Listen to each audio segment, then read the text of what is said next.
Assalamualaikum warahmatullahi wabarakatuh.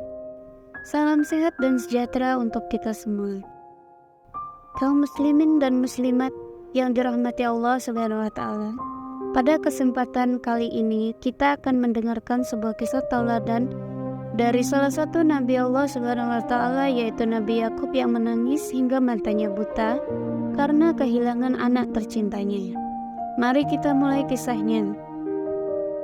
Bismillahirrahmanirrahim. Nabi Yakub alaihissalam adalah salah satu nabi dan rasul yang disebutkan dalam Al-Quran. Ia adalah putra dari Nabi Ishak alaihissalam. Ia juga dikenal dengan nama Israel. Dan dari keturunannya lahirlah banyak nabi dan rasul yang disebut Bani Israel. Nabi Yakub alaihissalam memiliki 12 orang anak dari 4 orang istrinya. Anak-anaknya adalah Ruben, Simeon, Lewi, Yehuda, Dani, Naftali, Gad, Asher, Ishkhar, Zebulun, Yusuf, dan Benyamin. Dari semua anaknya itu, Nabi Yakub alaihissalam paling mencintai Yusuf dan Benyamin, karena mereka adalah anak-anak dari istri kesayangannya, yaitu Rahel. Pada suatu hari, Yusuf bermimpi bahwa 11 bintang, matahari, dan bulan bersujud kepadanya. Lalu ia menceritakan mimpinya itu kepada ayahnya. Nabi Yakub alaihissalam menafsirkan mimpinya itu.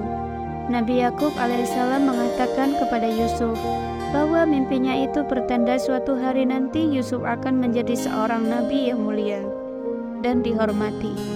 Namun Nabi Yakub alaihissalam juga memperingatkan kepada Yusuf agar tidak menceritakan mimpinya itu kepada saudara-saudaranya, karena mereka mungkin akan iri dan berbuat jahat kepadanya.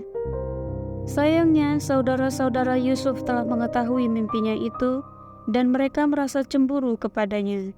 Mereka juga tidak suka dengan kasih sayang ayah mereka yang lebih besar kepada Yusuf dan Benyamin. Mereka merencanakan hal buruk kepada Yusuf. Mereka ingin membunuh dan membom Yusuf agar mereka bisa mendapatkan perhatian ayah mereka. Suatu ketika, mereka meminta izin kepada ayah mereka untuk membawa Yusuf bermain di luar. Nabi Yakub alaihissalam awalnya tidak mengizinkannya karena ia khawatir Yusuf akan dimakan oleh serigala. Namun mereka meyakinkan ayah mereka dan mereka bersumpah bahwa mereka akan menjaga Yusuf dengan baik. Pada akhirnya Nabi Yakub alaihissalam mengizinkan mereka membawa Yusuf bersama mereka. Setelah sampai di padang, mereka semua menangkap Yusuf dan melemparkannya ke dalam sebuah sumur. Mereka mengambil baju Yusuf dan melumurinya dengan darah biri-biri. Lalu mereka kembali kepada ayah mereka dan berpura-pura menangis. Mereka bercerita bahwa salah satu saudara mereka, yaitu Nabi Yusuf, telah dimakan oleh serigala. Dan mereka menunjukkan baju Yusuf yang telah dilumuri darah itu kepada Nabi Yakub alaihissalam sebagai buktinya. Nabi Yakub alaihissalam tidak percaya dengan cerita mereka karena ia melihat ada kebohongan di mata anak-anaknya itu. Ia sangat sedih dan menangis terus-menerus hingga matanya buta. Lalu ia berkata, "Sesungguhnya hanya kepada Allah Subhanahu wa taala aku mengadu kesusahan dan kesedihanku. Dan aku tahu dari Allah Subhanahu wa taala apa yang kamu tidak tahu." Sementara itu, Yusuf yang dilempar ke dalam sumur tidaklah mati. Allah Subhanahu wa taala menyelamatkannya dengan mengirimkan sekelompok pedagang yang lewat di dekat sumur itu. Lalu mereka menarik Yusuf keluar dari dalam sumur dan akan menjualnya sebagai budak di Mesir. Di sana Yusuf juga mengalami berbagai cobaan dan ujian, namun ia tetap bersabar dan bertawakal kepada Allah Subhanahu wa taala. Allah Subhanahu wa taala memberikan keistimewaan kepada Yusuf, yaitu kemuliaan, keelokan, dan ilmu pengetahuan. Allah Subhanahu wa taala juga memberikan kepadanya kemampuan untuk menafsirkan mimpi. Dengan karunia ini, Yusuf akhirnya menjadi orang yang berpengaruh dan dihormati di Mesir. Ia juga berhasil bertemu kembali dengan ayah dan saudara-saudaranya. serta Yusuf juga telah memaafkan mereka atas kesalahan yang telah mereka perbuat kepadanya.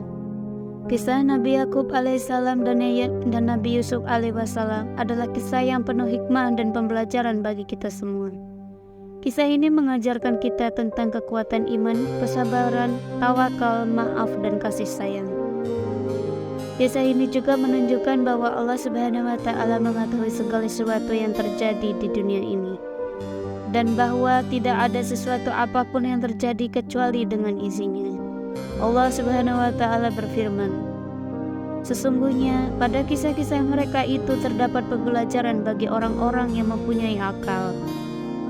Al-Quran itu bukan cerita yang dibuat-buat, tetapi membenarkan kitab-kitab yang sebelumnya dan menjelaskan segala sesuatu dan sebagai petunjuk dan rahmat bagi kaum yang beriman. Quran Surat Yusuf ayat 111. Demikian sepenggal kisah dari Nabi Allah yang mulia. Semoga kita bisa mengambil hikmah pelajaran dari kisah tersebut. Mohon kritik dan sarannya ya, agar channel ini bisa lebih baik lagi. Terima kasih sudah menonton dan subscribe-nya. Assalamualaikum warahmatullahi wabarakatuh.